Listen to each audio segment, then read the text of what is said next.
Alright, in today's video we're going to be installing some vinyl accents to my 2023 Raptor's headlights. So a bunch of videos back I installed some hood graphics on my Rebel from a company called Rocky Mountain Graphics. Once I picked up the 2023 Raptor, I went on their website and figured out that they do have the accent kit for the Raptors. I absolutely love when trucks are running some sort of vinyl up here to give it a nice, cool, even wider look to the front end of the Raptor. So Rocky Mountain had a kit, went ahead and picked it up. They got a bunch of different colors. I picked it up in the matte dark gray, so it matches the bumper and the fender flares almost identically on the Raptor. So it's going to be a nice low-key look to it, but I think it'll add some nice pop to it. So as far as installation, it's pretty simple.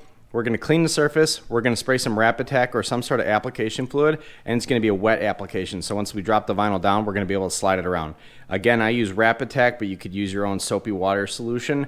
So we're going to clean it. We're going to spray it down with Raptor, we're going to lay our vinyl down, and then we're just going to slowly use a squeegee and get that guy into place. It's two pieces, so we're going to do the lower piece first, and then we'll focus on the upper piece. Heat and Raptor is going to be the name of the game here because you got a lot of curves here, and patience. Heat, patience, and Raptor are going to be the name of the game. So all right, to get started, the first thing you want to do is clean the area really well. If you have a lot of bugs and whatnot, and this area is prone to getting a lot of bugs, use a degreaser first to get all the bug guts off and whatever road debris on.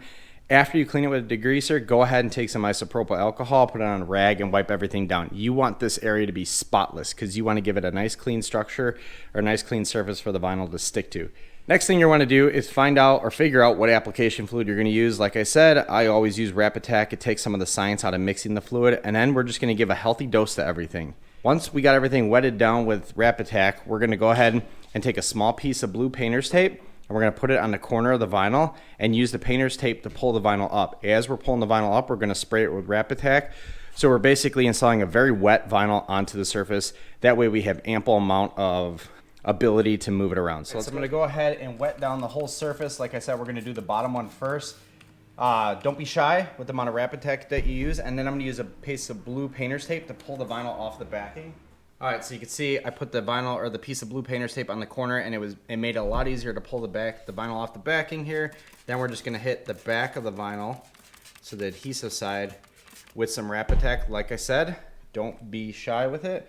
And then we're just going to go ahead and lay it into place. And ultimately, what you're going to want to do, as far as lining it up, is you're going to want to aim for this section. You want to figure out what gap you want between the two seams here, and that will tell you where the rest of the vinyl is going to lay. And then some of it's going to tuck underneath the headlight. Once you get everything into place, then you can start squeegeeing it and using some heat to get all the wrinkles and whatnot out. But just take your time, figure out where you want it. That piece of tape is pretty helpful for being able to move it around. Once you got it kind of in the area you want it, then we're going to go ahead and do that. Now we can start moving things around a little bit. Because you got a lot of Raptor there, because you got a lot of solution, it's going to want to move every time you pull it. So what it's good to do is kind of anchor this every so often in the corner here. Because we know this is the most flat section. And we're just going to kind of move the vinyl all the way down. And the other thing we want to do is be mindful of this edge down here at the bottom. We want the edge of the vinyl to be right on that turn. Alright, once you have it generally in the area that you want it, then you can start using some of your felt line squeegees and start moving some of that liquid out. And as you do that, it's going to start to hold a little bit better. It's not going to hold perfectly, so be really careful, because if you pull it up, you do risk the chance of wrinkling your vinyl. And then you're just going to slowly move down. And we'll worry about this once we get the heat out. Ultimately, what we want to do is just get all these flat portions where they need to go so that we get most of the vinyl sticking.